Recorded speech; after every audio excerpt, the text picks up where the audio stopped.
Why does everyone like solo leveling? Now that is a very broad question, but I guess the main response would probably be, it's cool. Jinwoo is cool, the fights are cool, the plot is cool, but what separates solo leveling from every other self-insert anime? I mean, Jinwoo is pretty much a guy who started off weak and then got ridiculously strong and started aura farming.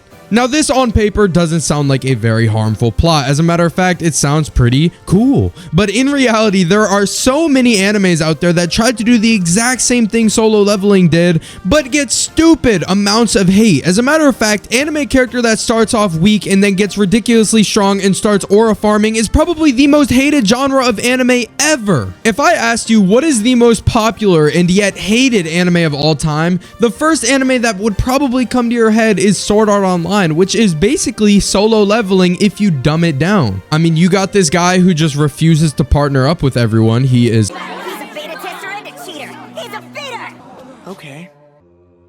You can call me a beater. Call me a beater. I mean, he is literally in a video game getting stronger by leveling up, very similar to what Sung Jinwoo does in solo leveling. And as much as I do like solo leveling, you have to admit it is a power fantasy self-insert sort of anime. So why does this show get absolutely zero hate? Well, the first thing I want to take a look at is just how Sung Jinwoo gets stronger.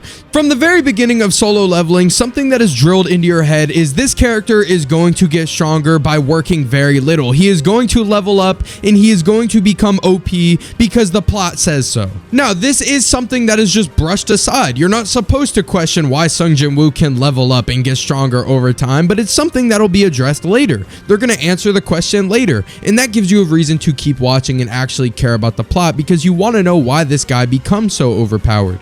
Kirito, on the other hand, is just overpowered. There's no explanation. They don't tell you why he is as strong as he is. This isn't something you can look forward to finding out about. It isn't why is Kirito so strong, it's just why does he get random power-ups because of the power of friendship? And the answer to that question is he just does. It's just something that happens. So that's the first reason. I think solo leveling is kind of a power fantasy with explanation and story. You wonder, why is this guy so strong? Why is he getting power-ups? And this is something that is slowly answered over time as we find out more about the system, just as Sung Jinwoo does. The next thing is it just has more and better fights. I think nowadays, if you want to be a mainstream anime, you are going to have constant action. We can look at Demon Slayer. We can look at Jujutsu Kaisen. These popular animes, these mainstream animes do not stray away from action by any means, and solo leveling is a very action-based show. I think if we do look at some of the more disrespected anime when it comes to the power trip fantasy genre, we will find that they stray away from action, and when they do have action, it's usually very bad. The main priority of these hated on anime is just plot and glazing the main character and making him build a harem. And this is another aspect that I think once again boils down to solo leveling being cool. They just have some cool fights, and I do think that helps a lot with making this a popular show. Solo leveling is an anime you can get away with watching and get away with saying that you love a lot, but if you say it's your favorite anime of all time, people might just look at you funny because there isn't too much plot in the show, but it does have some of the best fights we have seen in modern anime. Another thing I want to consider is that solo leveling is a webtoon or a manhwa, which tend to be very different from manga, and I think the main difference is manhwas don't try to be deeper than they are. They don't try to make the story a lot more complicated than it needs to be. Instead, it's just kind of presented on a chapter by chapter basis, and their main intention seems to be making something entertaining and making something cool. That is why I really don't think there are any boring episodes in solo leveling. Very similar to how there are really no boring chapters in the webtoon. Every single chapter is focused on being entertaining. There isn't chapters dedicated to building the world or building plot. Really, they just try to mix in building the story alongside of being entertaining. And don't get me wrong, there is some chapters dedicated to side characters, but the main focus of solo leveling is always going to be Sung Jinwoo. The side characters are developed a little bit over time, but not without a clear purpose. If there is a character introduced, they are only introduced for the benefit of Sung Jinwoo. I think this can also be viewed as a refreshing thing when compared to a lot of modern anime who constantly have entire episodes dedicated to side characters, and maybe even entire other episodes dedicated to side characters' entire side backstory that no one cares about. With Solo Leveling, there is no pretending that the story is deeper than it has to be. There's no pretending that side characters are deeper than they have to be. The entire anime is just focused on Sung Jin-woo being cool. Whether it's him getting stronger, whether it's him finding out how he has become so strong, or whether it is him using his strength to engage in some of the coolest fights we have ever seen.